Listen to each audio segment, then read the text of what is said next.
So ituloy natin tong hope, choosing faith instead of fear.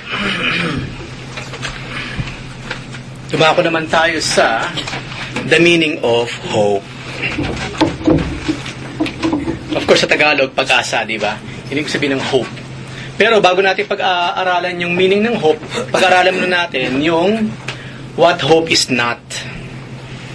Kasi minsan, meron tayong mga sinasabi or kaisipan or pinapractice or nakagisna na ang pagkakaakala natin, hope na yon.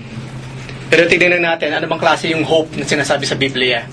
Kasi sa mundong ilagalawan natin, meron din namang hope, syempre, yung mga unbelievers. Yung nga lang kadalasan, yung klase ng hope na meron sila, una, hindi naman based sa Bible. Pangalawa, nakabase sa iba. Pangatlo, hindi naman talaga makukonsider na hope. So, ano yung hope na hindi sang-ayon sa description ng Bible? What hope is not? Far too often, hope is relegated to the level of wishful thinking, a positive approach, or mere optimism. Kaya hindi ba minsan nabanggit ko sa inyo minsan na hindi man natin sinasabing masama yung word na be positive. Pero biblically, hindi niya nakikitang ginagamit sa Biblia yung word na positive. Hindi sinabing at punong-puno ng positiveness or optimism or what. Humayo kayo, be positive, think positive. I mean, walang masama doon. Earthly level na pagkakagamit, ginagamit natin yung word na positive. Uy, napaka-positive niya ni kapatid, napaka-optimistic ka. Pero, yung hope na sang-ayon sa Biblia is more than that, is higher than that. Kasi naalala ko ng araw, merong sikat na Christian books ng araw kasi mga leaflets. Ang focus nun yung positive think positive. Think positive. Kung babasahin naman natin siya, mga Bible verses, which is in a way, okay din naman.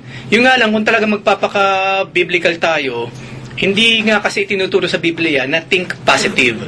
Hindi kasi makukuha sa positive thinking yung mga bagay sa buhay Halimbawa, may sakit nga yung nanay mo, kunyari, may cancer. Ano ka ba naman? Be positive. Di ba? Think positive.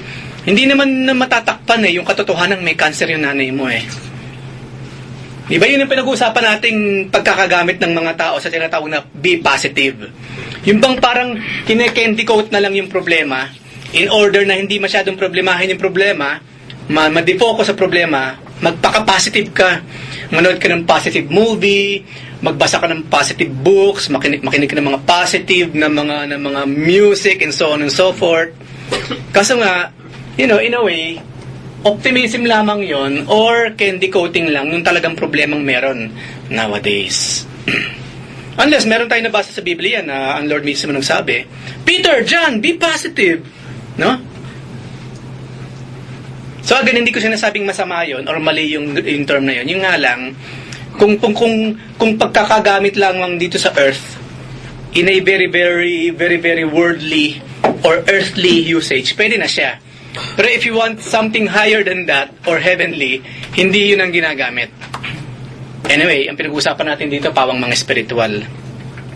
No? Pawang spiritual.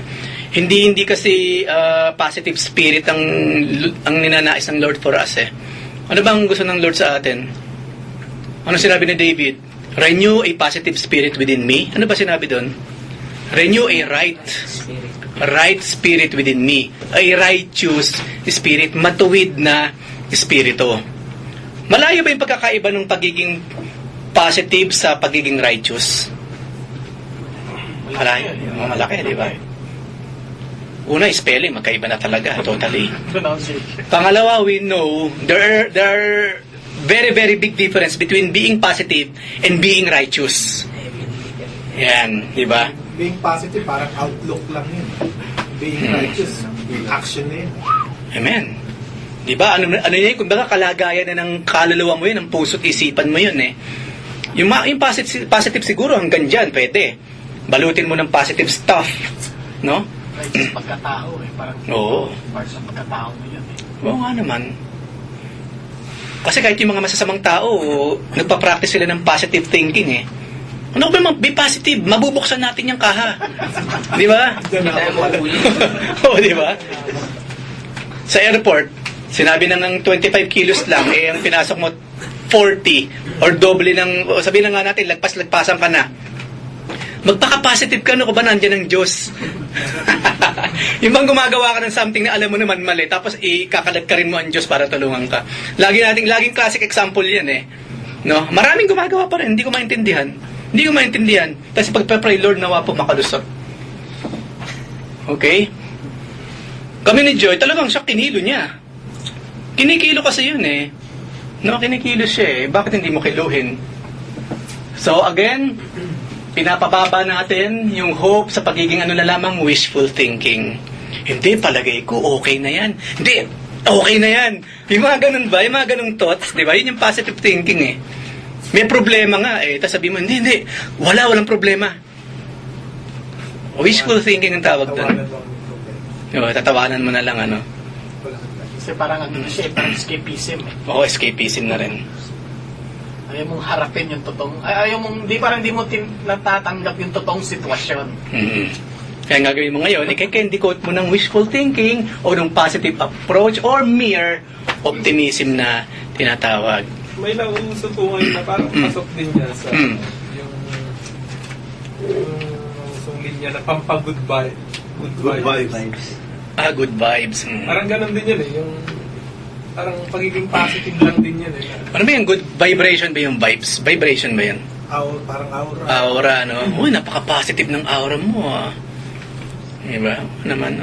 Uso-uso ngayon, siyempre. No? Pati yung mga napapanood natin, yung mga nag-tai chi. Ano yun eh? Kumbaga, para yung good energy. Yin-yang din kasi. May kilalaman sa yin-yang yan sa mga Chinese culture, especially ngayon, nag-Chinese New Year. Ang dami ko nababasa. I mean, even mga Kristiyano, nagbabatian ng mga, uy, araw ng mga matching ngayon. Di ba? Matching ngayon? Monkey ba? Or what? Monkey, di ba? Year of the monkey ngayon, magpaka-unggoy ka. Or Ayan. Yun yung sinabi sa Bible, no? May mga tao isinasalala yung buhay ko, hindi sa stars, sa moon, sa mga hayop, sa nature. Yan, kasama yung mga kainchikan na yan. Oo. Tapos pati yung mga Kristiyanong naturingan, kasama. Kasama sa kanilang mga vocabulary, pati yung mga Chinese, mga paganism or what. May isang ano pa nga ba eh, kung sa expert sabi niya, nakikita niya daw sa darating na halalan, magiging mahigpit ang labanan sa election. Opo. Para namang bago yung sinabi. So ako narinig ko yun eh. Para namang Napaka-vague eh, no? Napaka-general eh. Tapos pag nangyari nga, mahigpit nga, kita mo, sabi ko sa'yo eh. palagi naman. Lagi naman ganun eh. Pag election nga, wala namang natatalo, lahat panalo eh. Kaya lahat dinadaya eh. Lahat nadaya kasi lahat sila panalo. So, we hear hope used in ways like this, katulad sa mga sinabi natin. I sure hope that the economy will turn around soon. Diba?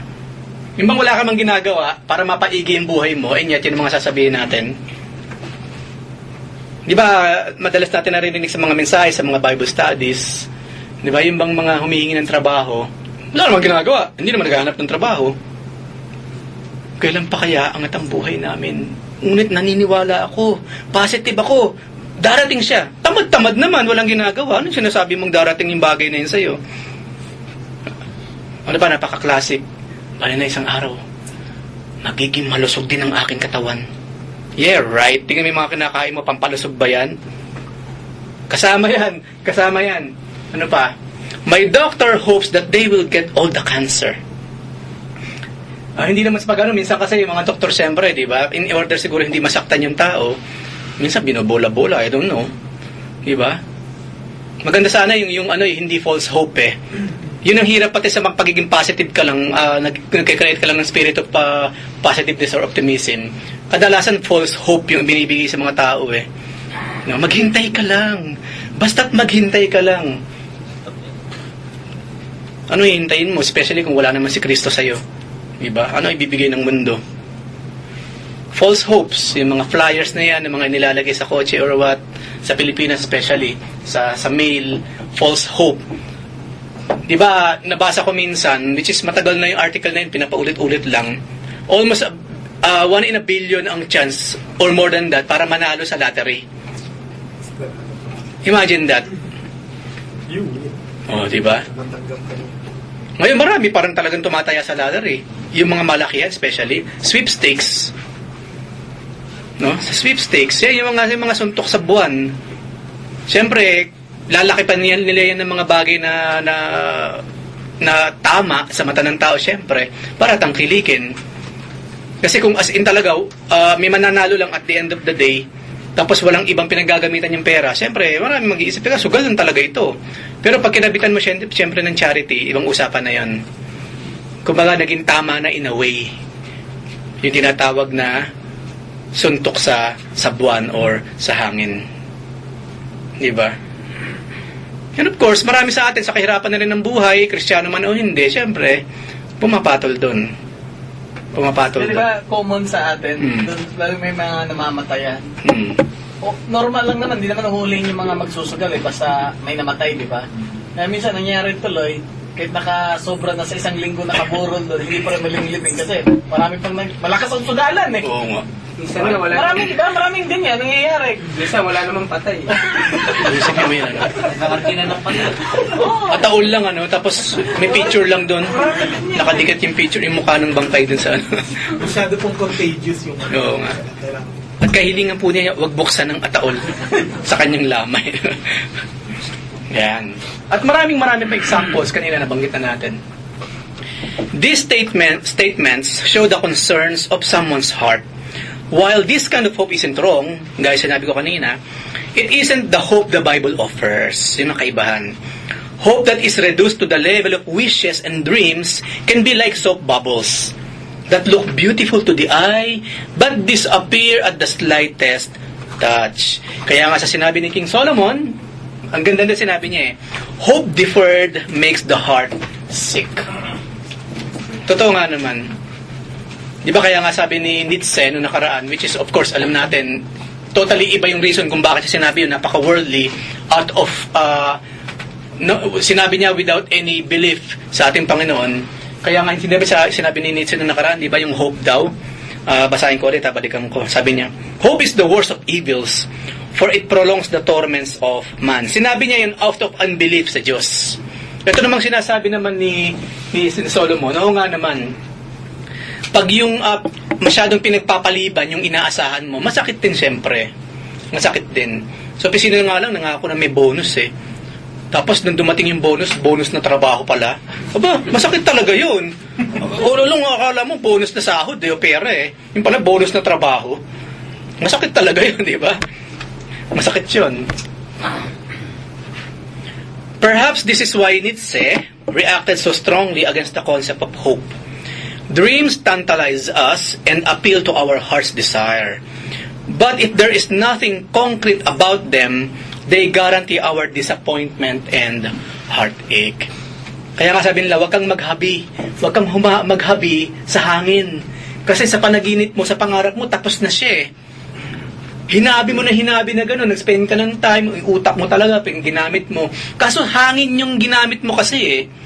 Eh di tatangin lang yan. Ibang araw, di ba, sa tubig, humuhulma sa tubig, siyempre mawawala ka agad yun. Bakit ka gagawa ng sculpture sa tubig? Unless yellow siya. Bakit ka gagawa ng painting sa hangin? Siyempre, wala yun. Pero maraming tao kasi ganun, mga nagde-daydream, especially, ano. Yung pang nabati ka lang eh, naaalok ka ng pahay, kumain ka na ba, brother? Iba na kaagad yung iniisip mo ngayon. Gumawa ka na ngayon ng yung pamilya ninyo, magiging anak ninyo, yung kasalan or what, saan kayo magsettle. Ganun pa naman ang tao. May mga tao ganun eh. Minsan, or kadalasan yan ang problema ng tao eh. Mapansin na ng konti, iba na kaagad ang dating sa kanya, nangarap na kaagad ng todo-todo. Kaya nung medyo batiin din yung kabila, salawahan siya. Akala mo naman meron silang relasyon. Tapos na ang lahat sa atin. Wala naman talaga eh. Nabati ka lang eh. Yun yung hirap minsan, di ba? Yung masyadong nabati lang, iba na kaagad. Ang layo na narating. Nagising sa katotohanan, layo na pala ng narating ng aking pangarap. No? Inalok lang ako ng pagkain, di ba nakaagad yung iniisip ko or what? Sa opisina, ganun din. Naimbitahan ka lang ng amo mo, kape ka ka. Oh, Eric, kape. Uy, mukhang magandang sign to, ah. Di ba?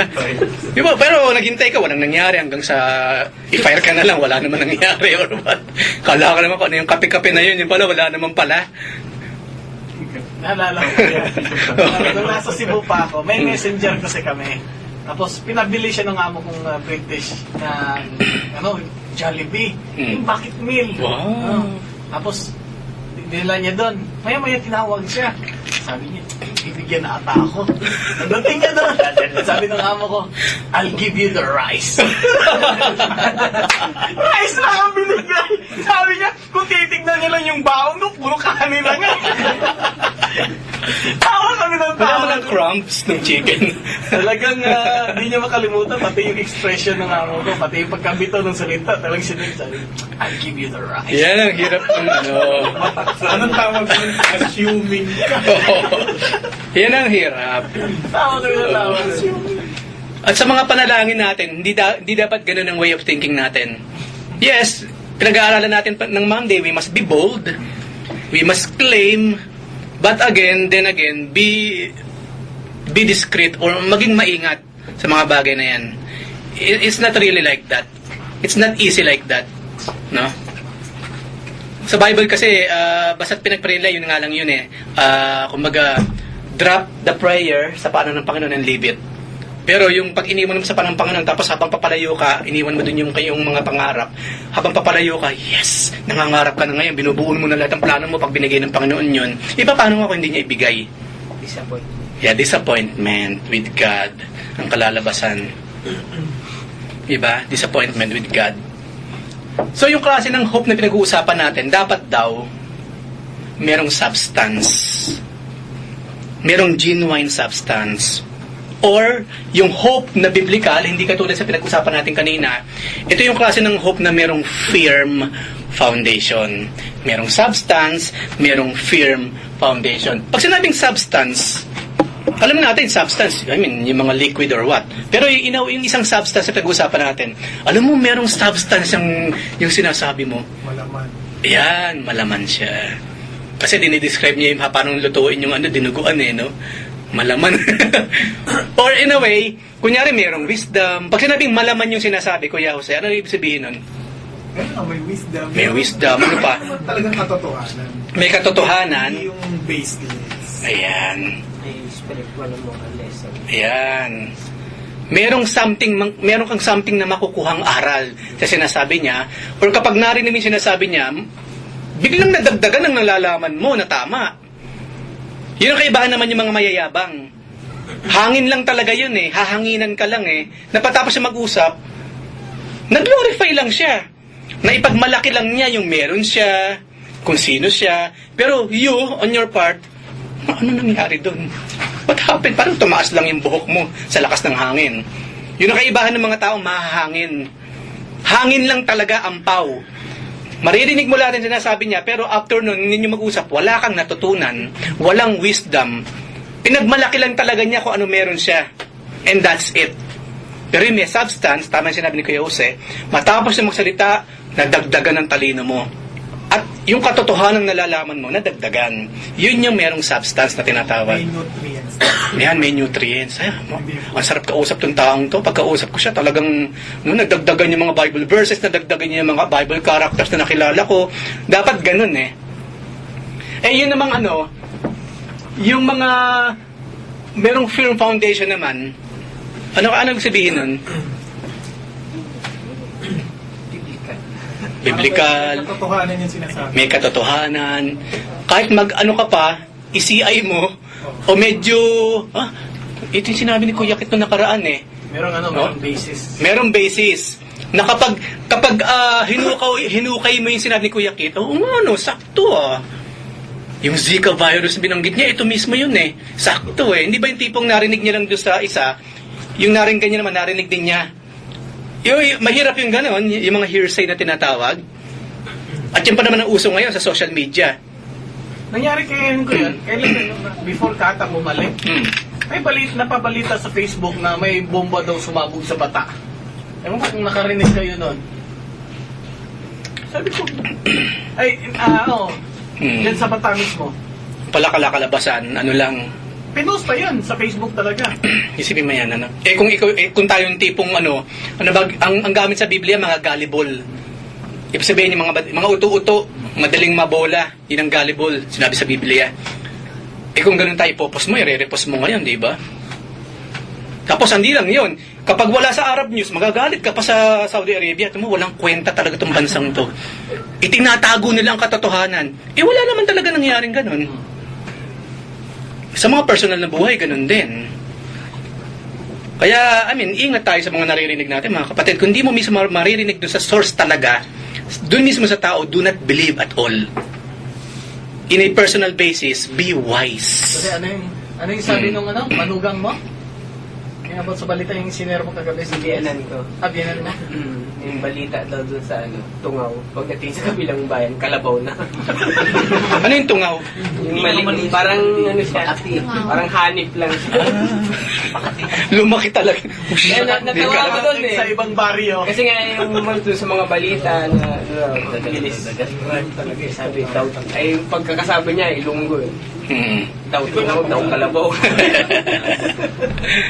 Kasi yung kagabi kasi, yung balita ng kasama ni Kuya Lito na may aksidente raw na Pilipino na nakapulagda. Iwan ko lang daw kung buhay pa. Yung pala, gas-gas lang. Isipin mo yan, ano? Gas-gas lang, inopera na no? Kaya mahirap yung Kaya tama yung sinabi sa Book of James. Tayo mga Kristyano, we must be slow to speak, but fast to hear. Sige lang, makinig ka sa sinasabi. Pero, don't speak fast. Be wise. Kasi nakakahiya, paano bababawiin yun? Tapos yung hindi naman yung tinirahan ko po noon, ang bilin niya sa akin, kapag ang sinabi ito sa'yo, sabi po ni ganito, sabi daw, huwag kang maniniwala. Oo nga. Dapat siya mismo. Oo nga. Yung yung bilin niya sa akin. Oo nga. Maghintay tayo ng official, yung formal na formal na means nung tunay na balita makarating. Kumbaga, Kaya pagka ikaw ba mismo nakakita? Pag hindi, ay... Oo nga, mahirap. Kita mo sa batas ganun Hindi sila naniniwalang patay yung tao. Kailangan may body. Merong term dyan Kailangan makita yung katawan muna. Pag nakita yung katawan, then i-declare yan as dead. Pero kung wala pa yung katawan, hindi pa. So, sa atin, maging matalino din tayo. Yung batas nga ng tao, ganun sila Asan ang katawan? Di ba? Merong term dyan maganda yung term dyan may term doon, di ba? Habeas corpus, yun ba yan? Iba yata yun. Anyway, kung sa batas ng tao, ganun, kinakailangan talaga ng hindi lang matibay na ebidensya, talaga mahipo may ebidensya, bangkay talaga, i-declare na dead. Pero kung wala yung katawan, mahabang panahon ang ginagawa nila bago i-declare na patay yung tao. Kahit nga may katawan dapat, di ba, identify. Oo nga, di-DNA pa, no? Oo nga naman, Autopsy na yata. See?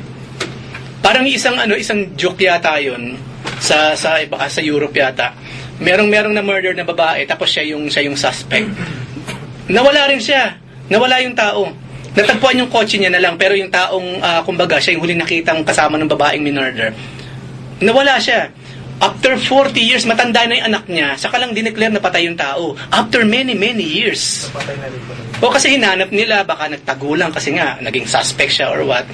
Pero ngayon lang, kailan lang, dineclare na dead na siya. Isa sa Si look at that, unbelievers yun How much more tayo mga Kristiyano, mga kapatid? Patience. Di ba patience? So, kailangan mayroong firm foundation. So, ang tanong ngayon, bukod doon, sa pauna na yun, what is real hope? Yung biblical na hope. Ano yung klaseng hope na sinasabi sa Biblia? Na mayroong genuine substance at mayroong firm foundation, hindi katulad dun sa hope na wishful thinking lang. Katulad sa binanggit natin kanina. So, what hope is? Even dictionary definitions show that hope should be more substantial than mere wishful thinking. One dictionary defines it as a desire accompanied by expectation of or belief in fulfillment. Para mo nang pinagkaiba sinabi ni Jesus Christ, you know, in my Father's house there are many mansions. Mauna ako sa inyo nang sa ganun ipagahanda ko kayo ng inyong matutuluyan. Yung ginagamit natin din yung faith. Ano raw ang meaning ng faith? Yeah. Being hopeful doon sa mga bagay na hindi na nakikita and yet you really firmly believe. Yan, being certain of things na even though hindi mo nakikita, but since siyempre nagmula mismo sa bibig ng ating Panginoon, that's more than the truth kapag nakita natin yung mismong kwarto na inilaan ng Panginoon sa atin. Ba? Sino hindi excited doon? Maaaring sa mundong ito, minsan hindi ka nagkaroon ng sariling kwarto. Pero doon, malalaking kwarto yung bibigay sa atin ng Lord. Yun pala yung iniisip natin, substantial evidence. Yan, substantial evidence. So nga naman. Yan. So yun yung desire, accompanied by expectation of or belief in fulfillment, according sa dictionary. Hope can be an expectation and anticipation that rests in what we believe. This means that for the child of God, ipinapasok natin ngayon to sa kumbaga sa kingdom living natin. Hope can be as strong as what we have learned about God's goodness and faithfulness. Yung hope na pinapakita natin sa Lord, nakasalalay kasi sa kanyang attributes and characters. That's why, hindi katulad sa mundo, hopeful ka sa bagay na wala naman talagang sinasandigan.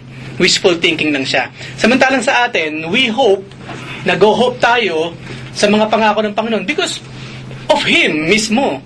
Dahil yung Diyos na nagsabi, nagbitiw ng salita, Diyos siya eh. Yan, di ba? Faithful siya. Saka sinabi sa Biblia, ano man daw yung pinangako ng Panginoon, it will happen. No matter what, it will happen. Of course, alam natin, not in our own timing and kapamaraanan, no. But it will definitely happen, mga kapatid. Kasi promise ng Lord yun. Kaya sinabi ng Panginoon na, I will never leave you nor forsake you. Yes, totoo yan, mga kapatid. Yung sabihin niyang, sa Jeremiah 29:11, that's true. Yung sinabi niya sa John 10:10, diba? To have life and have it to the full. Ang sabi niya sa Tagalog, mas maganda, binigyan ko yan ng buhay na ganap at kasiyasiya. Napakalalim, napakaganda ng Tagalog version nun. Ganap at kasiyasiya. Yung word na ganap, hindi mo masusukat yun. Hindi masusukat. Pero yun ang binigay ng Panginoon sa atin. Kaya nga, Oo. yung nasabi ni Kuya Bernard last time, huwag mong bibigyan ng definition. Of course. Oo, yung ganap ba, may define mo yan? Kung hanggang saan yung ganap na pwedeng ibigay ng Lord sa atin? Patumabol sa atin. Oo, talaga. Yun yung hindi mo maaarok, ika nga. Walang makakaarok. Yung sinabi ni Paul na walang width, walang height, walang depth, walang volume, yung klase ng love na meron ng Lord sa atin. Diba? Immeasurable, yan. Yan yung mga tamang mga terms. So, this means that for the child of God, hope can be as strong as what we have learned about God's goodness and faithfulness. Just as important, it can show the presence of the Spirit of God in our lives. Yung kapag patuloy tayong umaasa sa Lord, syempre ang namamayani doon yung Spirit eh. Yun yung tinatang filled ka, infilled ka ng Holy Spirit. Di ba? Kapag tumanggap tayo sa Lord, nag-indwell na siya permanently sa puso natin. Magkasalaman tayo hindi, permanent residency yung ginawa niya, indwelling kasi. Ginagamit sa Biblia yung word na indwelling kapag permanently tumira na doon yung tao. At ginamit yun sa Holy Spirit. Nag-indwell na siya sa puso natin at wala nang alisan yun, ever. Kapag umalis ang Holy Spirit sa earth, kasama na tayo. Hindi natin through the rapture na tinatawag. Kaya nga sinabi sa Aklat ng Thessalonians, yung gawain ng Antichrist, mamamayagpag kapag yung someone na yun na humaharang sa kanya ay tatanggalin sa kanyang dalaanan. Kapag tinanggal yung someone na yun, which is the Holy Spirit, sa earth, kasama tayong lahat. Rapture ang tawag doon. Yun yung, Paano yun, brother? yung humahad lang. Yan. Hindi pa nahayag. Amen. Antichrist dahil mayroon pa humahad lang. Amen. Ayun mga kapatid, look at that. Tignan niyo yung klase ng importansya na binigay sa atin ng Lord. Kasi where is the Holy Spirit? Nasa puso natin, di ba?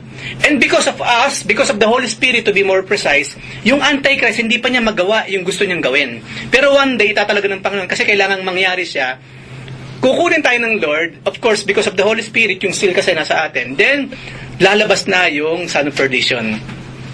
So sa lifetime natin, mga kapatid, hindi pa natin siya makikita. Hindi pa. Yung mga maiiwan, they will see kung sino yung Antichrist. And of course, yung mga taong mamarapati ng Panginoon maiwan for some reason, especially yung 177,000 at yung mga maliligtas pa lamang because of the 144,000 na tinatawag. But maybe, ayoko lang na, anyway, hindi ko naman kailangan makita pa siya eh. To be honest, I don't mind. Kung makikita ko pa ang Antikristo o hindi, I really don't mind, to be honest with you. I don't mind. Kasi kung gusto natin makita ang Antichrist, isa lang dapat natin gawin. Huwag kang sumama sa rapture. Makikita mo siya. Of course, pag nandun na tayo sa langit, di ba? Pero yung mismo revelation niya here on earth, kung talagang gusto mo makasama sa inauguration na Antikristo, edi huwag ka na sumama. Na-define na naman kung ano yung mga gagawin niya. Oo, di ba? Tapos pag nakita mo na, sasabihin ng Diyos sa'yo, anong gagawin mo ngayon? Hindi ka na makasagot. Napanganapan na lang. Yan. And of course, kung nasa atin ang Espiritu ng Panginoon, we will ira-rapture tayo ng Lord. Regardless, kung ano man yung kalagayan natin doon sa mismong instant na pagdagit ng Panginoon. Because of the Holy Spirit, not because of us, but because of the seal na inilagay sa atin ng Panginoon. No? Because of that. Kasi kung ibabasa ng Panginoon sa kung sinner ka, sinful ka by that time or hindi, hindi na tayo makakasama lahat. Wala nang mga rapture. Baby lang yung mga bata. Sila Cyrus, sila TJ, sila lang.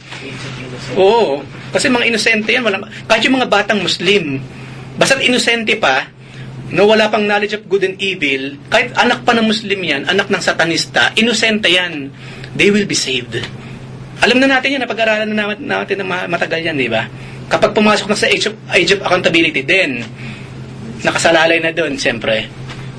Di ba? Yung mga bata. Kaya, yung mga bata, ano man yung relihiyon nila, basta't hindi pa umaabot doon sa knowledge of good and evil, they're saved. Kaya doon natin makikita special grace ng Lord. Kalagahan na yung mga bata pinapasok sa Sunday school. Oo. Kasi minsan hindi sila aware na andun na pala sa stage ng Oo nga, oo. innocence. So yung Oo mga nga. teacher, Bible teacher, sila kahit paano makakapagbigay ng advice dun sa mga magulang. I think nasa Oo tamang nga naman. edad na itong mga batang ito para tumanggap personally sa ating Panginoon. Amen. Bali pa, wala pa namang isang edad talaga yung age of accountability. May edad, depende Oo. sa maturity ng Oo, bata. depende eh. Yun ang kagandahan nga ng ministry, ng mga pagtuturo sa mga bata. Because we never know kung kailan yun. Hindi mo alam, si TJ pala, pasok na pala siya. Turuan na. Hindi, siyempre matagal pa yan, hindi pa marunong magbasa yun eh. Di ba? Ano yan? Pasok na pasok sa langit yan, yung mga batang yan. So, this is the hope Paul holds out in his letter to the Romans. One of the Bible's most comprehensive statements on hope is Paul's crowning comment on the subject in Romans 15. Sabi niya, "Now, may the God of hope fill you with all joy and peace in believing, so that you will abound in hope by the power of the Holy Spirit." So, working pa rin siya ng Holy Spirit, yung pag-asang nararamdaman ng bawat Kristiyano. Hindi siya nagmula sa sarili natin. Hindi siya pinractice. Uy, napaka-hopeful mo. Anong ginawa mo? Edi, nag-yoga ako. Nagkaroon ako ng peace of mind. Kasi yung tao ngayon, ganyan, di ba? Nag-yoga. Ay, mga kapatid, yung mga Eastern practices, kahit na habang nag-yoga ka, Yeshua is Lord, Jesus is God. Itigil mo, bakit nakaganyan ka pa, naglo-lotus position ka pa? Pwede ka naman mag-pray na hindi mo ginagawa yung mga Eastern stuff na yan. Kasi meron kasing website nakita ko Yoga for Christians. Isipin mo yun. Mga Kristiyano nag-yoga. Ang origin ng mga yan galing sa Hinduism, Buddhism. Mysticism yan, ihahalo mo sa Christianity. Come on. Kaya kapag nagra-rise up yung mga topics na yan, narinig ninyo, actually, nagdamang-dam ako ang power ng Holy Spirit kasi nag-yoga na ako every morning, mga kapatid. Sabihan nyo na kaagad, kapatid, hindi tama yung ginagawa mo. Huwag nang pagtagalin. Ngayon na ni Kuya kagabi, yung Christianity napakasimple. Wala nang maraming mga rikotitos. The simplest belief ever, Christianity. Kasi sa prayer, ganun lang kasimple yung pakikipag-communicate natin. Yung simplicity in Christ na tinatawag na. Yun yung sinasabi ni Paul Yun ang gusto kong gayahin. The simplicity which is in Christ. Kasi si Jesus Christ, napakasimple lang Kasi alam nyo, ang focus kasi niya, righteousness. Ituro yung righteousness sa atin. And that is enough. Righteousness and holiness. Yung mga bagay na outward, di ba sabi nga ni Paul, maganda yun, nagpa-practice ka, nag-exercise, nasa sports ka, pero konti lang naman talagang epekto nun sa spirituality eh. Ang kinakailangan daw talagang pagtuunan ng pansin, practice ng espiritu, palakasin ng kaluluwa.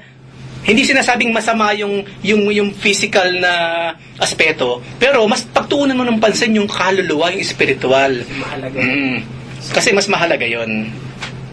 Kumbaga, yung priority ng Lord kasi hindi naman yung busugin tayo physically eh. Busugin tayo spiritually. Yun ang number 1 priority niya. Laging spiritual, laging kaluluwa muna bago yung katawan.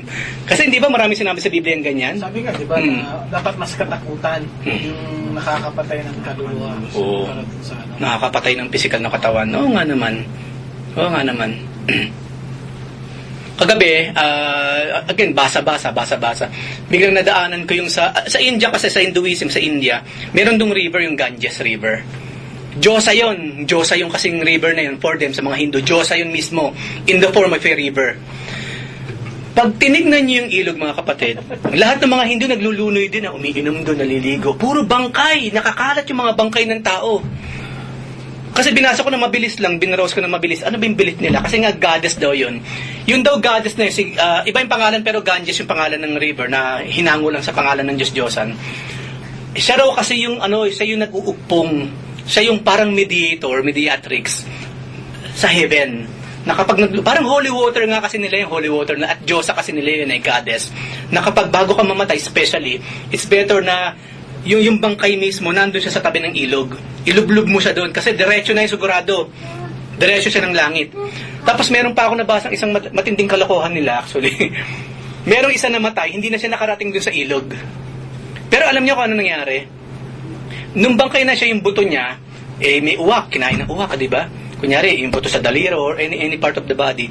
Ano nangyari ngayon? Nung dala-dala ng uwak, ng ibon or ng vulture yung parte ng katawan niya, merong isang vulture na nakipag-agawan. Nakipag-agawan, nabitawan ngayon yung buto, bagsak sa river, Ganges, ligtas siya. Ligtas. See? Sabi nila, ganun kabuti ang Diyosa. Ginamit niya yung mga vultures na yung buto, makarating doon, naligtas ka pa. Ito pa palang kwentong talagang ridiculous. Ang kwento ganito, hindi nga kasi siya namatay, hindi man lang nakasawsaw doon sa river, Ganges, or what, doon sa Diyos-Diyosan, doon sa Diyosa. So, ito na kausap niya ni Angel, you will go to hell. At ito ang schedule mo. And you know what? On the way na nga siya sa hell, nung mangyari yung kinuwento ko kanina, nung maglaglag yung kanyang buto sa river, bigla siyang dinagit ng angel. At shoot sa langit ngayon. Sabi ko, nung binabasa mo, daming kalokohan talaga ng tao. Yung river na yon, isa siya na pinaka-polluted na river ever. Paano may maging polluted? Puro bangkay ng tao nandun. Tignan niyo mga kapatid. Tignan yung mga documentary about that. Basahin niyo sa internet. Nakakadiri. May sila nun kuya, may festival sila doon na kung saan naliligo yung mga tao. At the same time, doon din hinugasan yung mga patay na katawan. Amen. Tapos Sabay yan. inaano na lang doon. Sabay yun. Oo. Paalam inay. Isipain na lang doon. Oo. Yung bata nga, lalagyan ng pabigat, yung bata para pumuno sa ilalim. And you know what? Puro aso. Ang daming aso sa banks. Yung river bank. Kinakain yung mga bangkay. Look at that, no? Yun yung hope ng mga taong yun. At alam natin, one day they will see. No? Sisingilin sila ng Panginoon sa ginagawa nila. Look at that. Bakit na pala tayo napunta doon? Naikwento ko lang kasi along the way ng usapan natin. So, yung Holy Spirit. Because of the power of the Holy Spirit, hindi lang naman siya nagmumula sa atin. Parang yung faith. Sabi lang, mag-practice ka. Sige, practicein mo ang faith. Para yung faith mo lalong tumindi. Hindi pinapractice ang faith. Hindi. Ginagamit siya. Gamitin mo siya ng gamitin. No? Hindi siya yung tipong, bakit para may ini-exercise. Of course, exercise your faith. Pero hindi in such a way na para bang, nang dahil sa ginawa mong yan, yung faith lalong tumindi. Parang glory to you. Ang faith kasi ang Lord na nagbibigay. Sabi, test your faith. Ayan, di ba? Amen. Saka sabi nga dun, gamustasa lang yung faith na meron ka. You can say to this mountain, move, it will move eh. Ano pa naman ang kailangan mo ba naman? Enough na nga yung gamustasa, di ba? Yung faith kasi binibigay ng Lord. And to be honest, hinu-utilize kasi siya eh. Ano man yung amount of faith na binigay na sa atin ng Panginoon, that is more than enough para magawa na natin lahat ng dapat natin gawin para sa Lord until the end of our life. Hindi yung tipong kapag ginawa mo ito, madadagdagan yung faith mo. Doble, no? Ayos, ang dami ko ng faith or what? Hindi ganon. Enough na yung binigay ng Lord sa atin. Enough na siya. Ang kinakalala lang, may utilize siya maigi. By being, of course, filled with the Holy Spirit. At makikita natin kung talagang yung faith natin na i-utilize natin maigi, of course, kung tayo punong-puno ng hope sa ating mga buhay. Punong-puno ng pag-asa. Pag nagsalita ka, punong-puno ng pag-asa. Yung mukha mo, mukhang punong-puno ng pag-asa. Yung buhay mo, of course, alam natin, marami tayong problema sa buhay.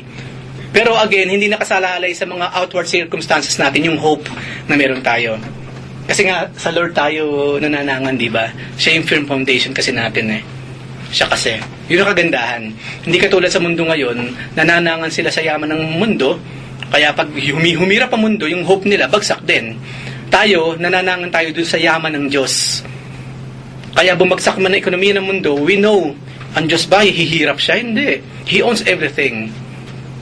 Doon tayo nakakapit sa Kanya. At katulad sa pinag-usapan natin ng prayer meeting, ang isa sa way para hindi tayo malugmok sa sama ng loob or sa frustration or disappointment, isipin natin yung mga ginawa ng Diyos sa atin ng mga nakaraan. Fuel kasi yung fuel eh. Parang sa mga mag-sweethearts, di ba, sa mga mag-asawa, sa mga magulang sa anak, di ba naalala mo, anak, nung araw, nung kanda hirap sa pag-aaral, tinuruan ka ni mami, kaya nagawa mo siya. Kumbaga yung magiging fuel yun sa iyo eh, na kapag dumarating ka naman sa ganung klase ng sitwasyon, you will remember someone na tumulong sa iyo at napagtagumpayan mo yung bagay na yan. At ganun ang ginagawa nating treatment sa Lord. Remember those days. Kaya nga hindi ba, yun din ang lagi niya sinasabi sa mga Israelita, pag nandun na kayo do not forget kung paano ko kayo iniligtas, paano ko kayong inilawan sa gabi, at nilambungan sa araw.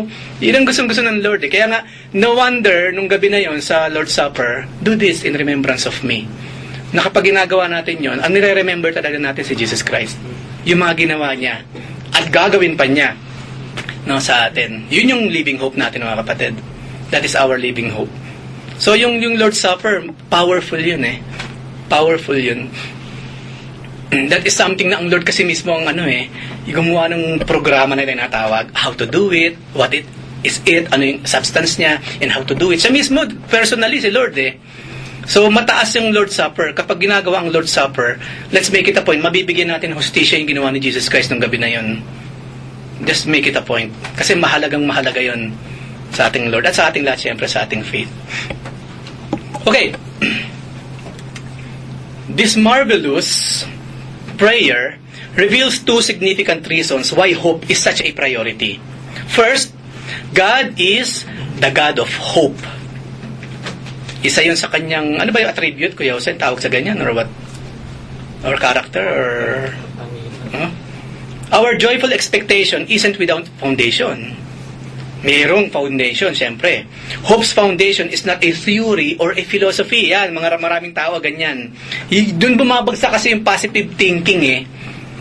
Idinadaan mo na lamang sa theory, sa philosophy, sa magandang philosophy, yung problema. Kaya hanggang positive thinking ka na lang.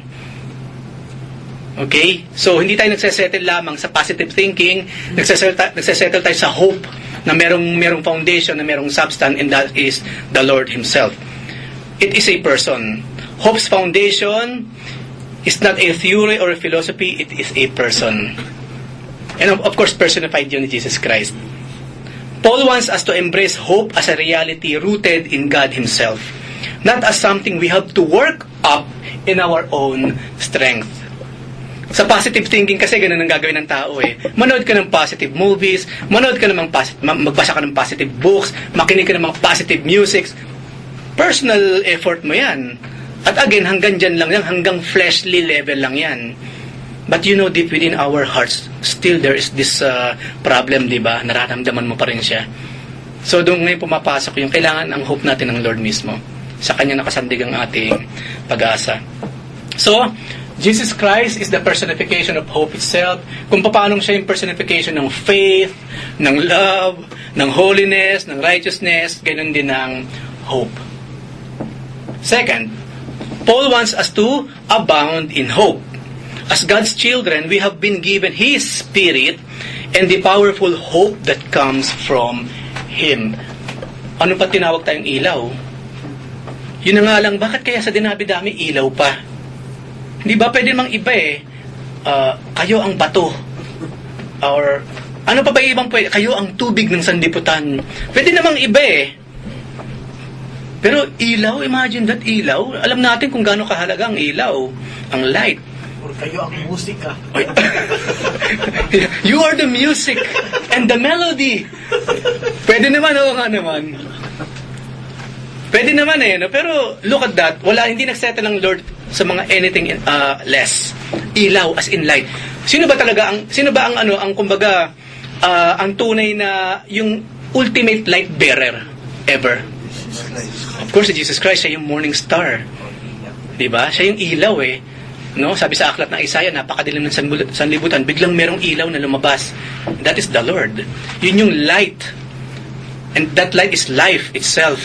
Diba? Tapos yun ang ginawang sa atin ng Lord, you are the light of the world and the salt.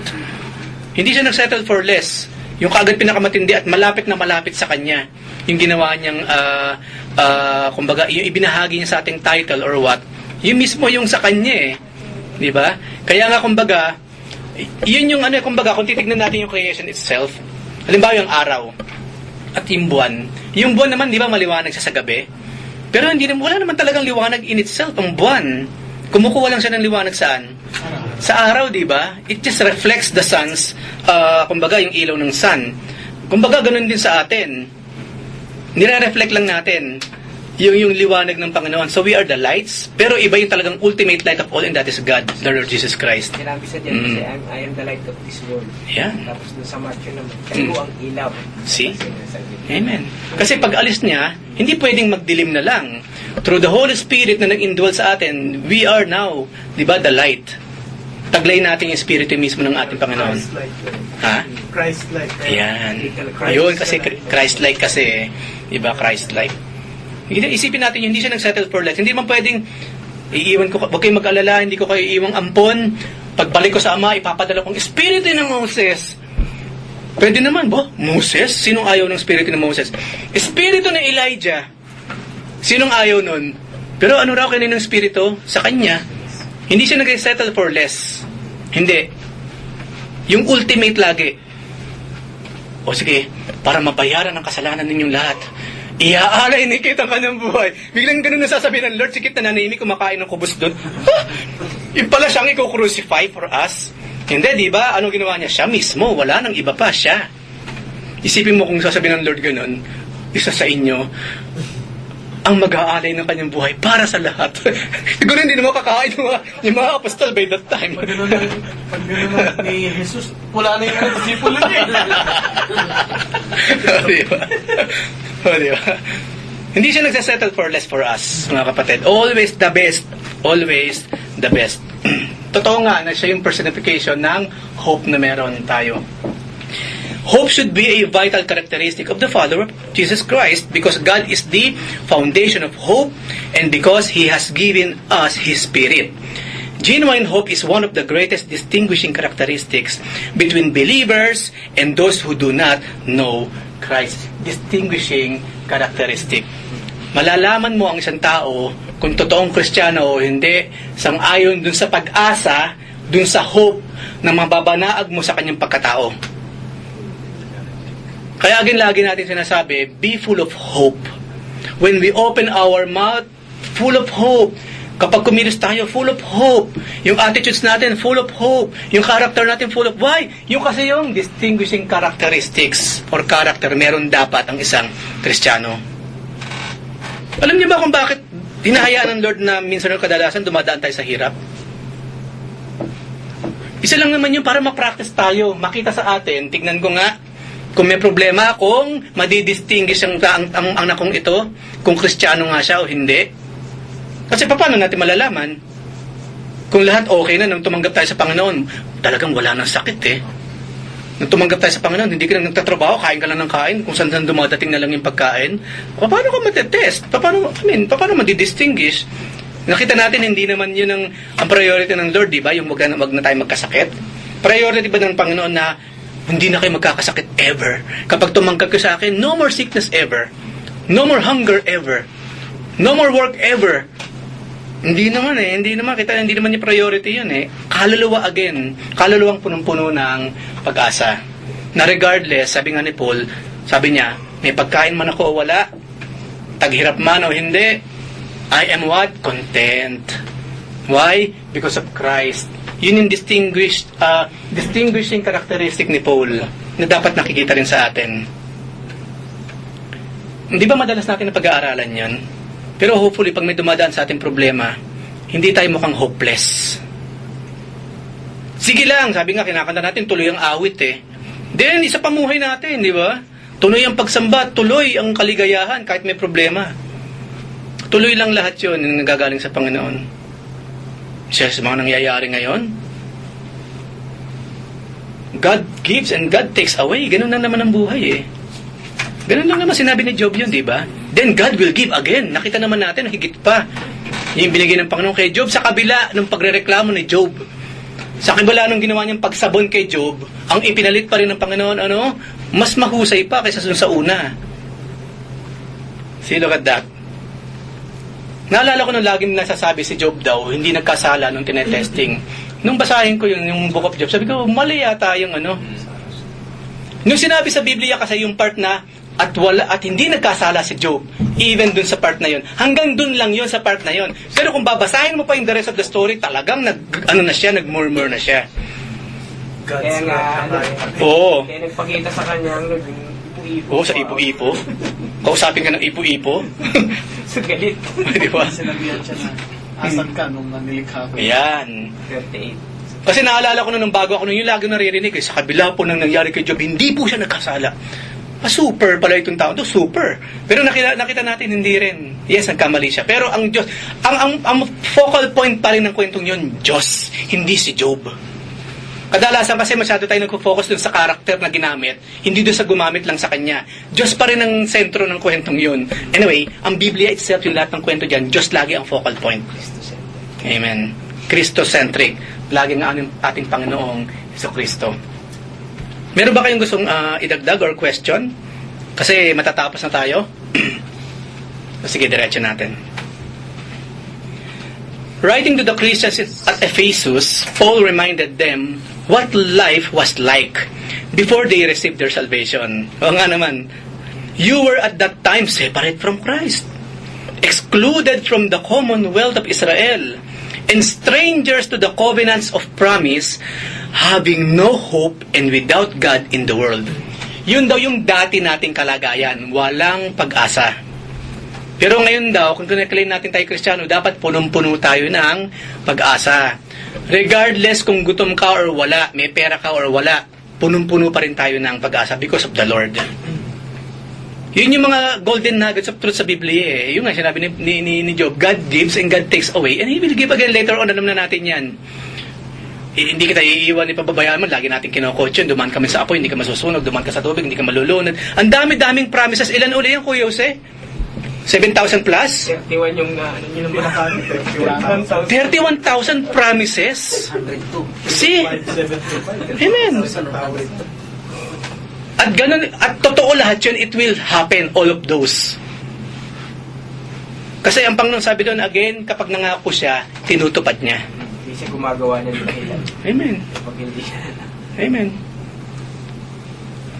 Yun yung klase yun yung reason kung bakit nga pala si Moses, kapag medyo ang Panginoon galit na galit siya at gusto niyang sirain or wasakin ng Israel, ang ginagawa ni Moses, di ba, pinapaalala niya yung mga bagay na yun. Actually, hindi naman nakalimutan ng Diyos yun hindi naman nalimutan ng Diyos yun, syempre.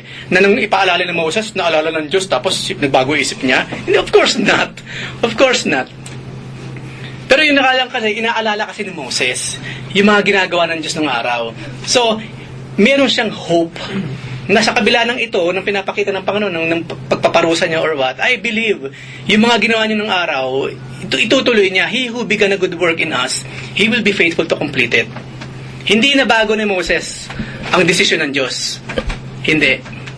Gumagawa lang mismo minsan ng Panginoon ng ganung klase ng conversation for us ourselves, ma-express naman natin yung klase ng paggamit sa faith na meron tayo. Katulad nga, bakit hinahayaan ng Panginoon na may mga sufferings? Why does a good God allow suffering? Hindi ba para ma-practice natin yung faith na binigay sa atin ng Lord? At marami pang mga examples. That's why, Tsaka para may experience natin yung comfort. of course, yung pang isa. Amen. May nabasa nga ako po yan about sa faithfulness at saka kung paano tumupad ng ating Panginoon about sa kanyang mga pagkakasabi doon. It happened, it is happening, and it will happen again. Ayan, of course. Amen. So, hindi ba, sinabi ni Paul sa New Testament, sabi niya, yung mga bagay na yun nangyari siya for us to learn from it. Yung Old Testament, mismo si Paul sinabi niya, yung mga bagay na yun nangyari dyan, for us to follow what is to follow, and not to follow yung mga bagay na wag natin gagayahin. So, may purpose lahat. Even yung mga nangyari sa Old Testament. Kumbaga, hiniloob ng Panginoon mangyari because of us again sa mga future generations na wag gumaya sa mga hindi dapat na gayahin. Hindi siya contradicting na omniscient si Lord. Bakit kailangan remember natin? Oo nga. For Hindi. us to learn. Amen. Gumagawa lang mismo ang Lord. Nakita natin yung kabutihan ni Lord. Amen. Gumagawa lang siya minsan kasi ng conversation. Di ba para sa magulang sa anak, alam ko na naman ang lahat bilang magulang, alam ko na may problema, alam ko naman ano na dapat kong gawin. Pero hindi ba tatanungin mo pa rin yung anak mo? Just for you to have conversation. Makapag-usap man lang kayo, even though you know everything, but gusto ko makausap siya eh. Paano ko ba ma-stir up ang utak ng aking anak? Then, ask some question, do something para ma-stir up yung bata. Tsaka ano ko yan, pag may problema ang tao, sa pag-usap mo pa lang, kita paano, unti-unti na napapawi yung ano eh. Oo nga na. Tsaka di ba, minsan ginagawa natin yung ganyang senaryo sa mga anak natin for them to instill yung napakagandang bagay na yun. Oo nga. Para Oo nga kahit naman. pagtandaan niya, maalala niya, Oo nga. para hindi ba maging ingrata ba yun? Or Oo nga. hindi niya Oo nga. para maging thankful. Maging thankful. Oo nga. Thankful. Sabihin ng bata, naalala ko si tatay, kinakausap lang ako doon, pag pinapagalitan ako eh. Puro ganun lang eh. So, kapag lasing siya, tahimik yun eh. Parang paglasing ng daldal eh. Or what? Masalita masyado. The last phrase is crucial, sabi niya. Yun daw mga unbelievers, tayo daw noon, wala tayong hope. Because we were without God in the world. Those who put their faith in God are the glad possessors of hope. That makes all the difference in how we live. Our challenge is to live in awareness of that hope na ibinigay sa atin ng ating Panginoon. Kaya nga again, ignorance of God's Word is a dangerous thing. It's a dangerous thing. Yung bang follow ka lang, sunod ka lang na sunod. Ha? Kasi, Oo. Tapos, yung bang meron ka palang something to claim, hindi mo maklaim kasi hindi mo alam na meron kang something to claim, mahirap yung ganun. Hindi mo ma-enjoy ang buhay. Now we know there is hope na nakatalaga sa atin. Then, let's claim it. Di ba i-claim natin kasi yun ang pangako ng Lord. One scholar says that for those who don't know Jesus, hope is a verb. Oo nga naman. But for the Christian, hope is also a noun. Because of the Lord Jesus Christ Himself. He is the personification of hope itself. Actually, walang hope kung walang Diyos. Walang faithfulness kung walang Diyos. Walang light kung walang Diyos. Sabihin nyo na lahat ng mga yan, walang holiness kung walang Diyos. Kasi lahat ng mga binanggit nating mga yon, nanggaling mismo sa Diyos. Yun yung mismong taglay niya. Faith, hope, love. Diba? Hope, lahat yun. At yun yung gusto ng yun ay pinabahagi niya sa atin ngayon. Yung kanyang, kasi nga, nilikha tayo ng Panginoon sa kanyang wangis, diba?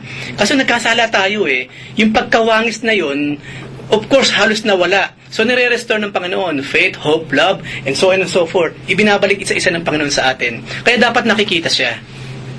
Yung bunga ng Espiritu, yun, yung mga yun. Kasi lahat yun ay pawang nanggaling sa Diyos. Dapat nakita sa mga nagsasabing anak ng Diyos. This is an important distinction. Hope is not simply something we do with teeth gritted and fingers crossed. Ewan ko, may mga gumagawa pa nun eh. No? Why? Saan ba nanggaling yung ganun? Bakit mayroong finger crossing pa? Ako hindi ko alam. Pero for me, why? Dahil ginagaya ko lang kung sino man sa inyo, o nakita ko lang sa isang artista, nakaganon siya kapag ano, what ko gagawin? Diba? Pero may mga ganun kasi eh. I don't know, to be honest with you. Why? nakakonect daw sa Diyos siguro. Kasi cross. Hindi naman, parang paano naging cross naman? X to X eh, hindi naman cross eh. Hindi naman po pwedeng nakaganon. Yan ang talaga ang finger cross. Pero yung nakaganyan, X kasi yan eh, X eh. Di ba? So, Hindi halata. oh, Yun. hope. Yun daw yung joyful expectation. Kapag talagang punong-puno ka rin ng pag-asa, makikita yung joy. Na meron ka bang hinihintay talaga, no, na something from heaven na darating sa'yo is something we have. We possess hope because we know the God who is the source of and the reason for our hope. At panghuli, true hope is not the equivalent of whistling through graveyards, hoping everything will turn out. True hope is dynamic and powerful because it considers the circumstances of life realistically. Kung anong tagang buhay tinatanggap mo, hindi mo kine-candy coat ang problema. And then, confidently rest in the promises and character of God. Kung mapait ang buhay, wag nating i-candy coat. Tanggapin natin siya bilang mapait. But with a smile because of that hope na meron sa ating Lord na ipinagkaloob sa atin. Hindi naman ako sa candy coating ang buhay, mga kapatid. No, it's not. Doon ngayon may frustration. Kinendy coat ko na nga. Ganito pa rin nangyari. Dagdag frustration lang kasi yan eh. Dagdag frustration. So next week po ang pag-aaralan natin, kung nalaman natin ngayon yung source ng hope natin, yung substance, yung foundation ng hope, mananatili lamang siyang theory kung hindi natin siyempre pinapractice. Dapat nagiging buhay. Let the Word of God become flesh through us. Kaya next time ang pag-aaralan natin, what real hope looks like naman. Kanina, what is hope? Ngayon nalaman na natin kung anong hope biblically. Then, ano bang itsura ng pag-asa? So, pag-aaralan natin next time. At matatakal natin siyempre again yung mga pagmumukha na yan. At mismo yung mga buhay, yung mga reactions ng bawat isa atin each time merong problema sa buhay. Meron ba kayong gusto idagdag or question? Kuya, may idagdag. Okay, sige. Mula kay Wayne Black, sabi niya dito, yung definition niya ng trustful expectation. Yung pag-expect ng may buong tiwala. Pero dinefine niya dito, dinifferentiate niya yung hope, yung expectation na yun between believers and non-believers. So non-believers, sabi dito, those who hope or who trust in themselves or in the power or the worldly things like that. Yung mga sa ibang tao, doon lang naka yung trust niya. Pero sabi pa dito, may verse dito, yung Proverbs 16:25 dito.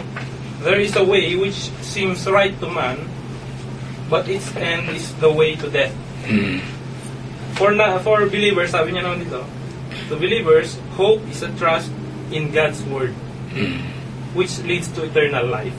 So, if we are talking about real hope, parang more on eternal or spiritual things. Of course. Amen. Spiritual siya in nature, kumbaga. Nasusunod na lamang yun, all these things shall be added unto us here. Natutulong sa atin here on this planet. Ganda naman dito yung dito. Yung between sa believers and non-believers. Sa believers, sabi niya, leads to eternal life. Pero dun sa non-believers, end to death. End to death. Yun ang mga masasaklap na, di ba, na kalagayan, kumbaga, ng mga ganyang tao.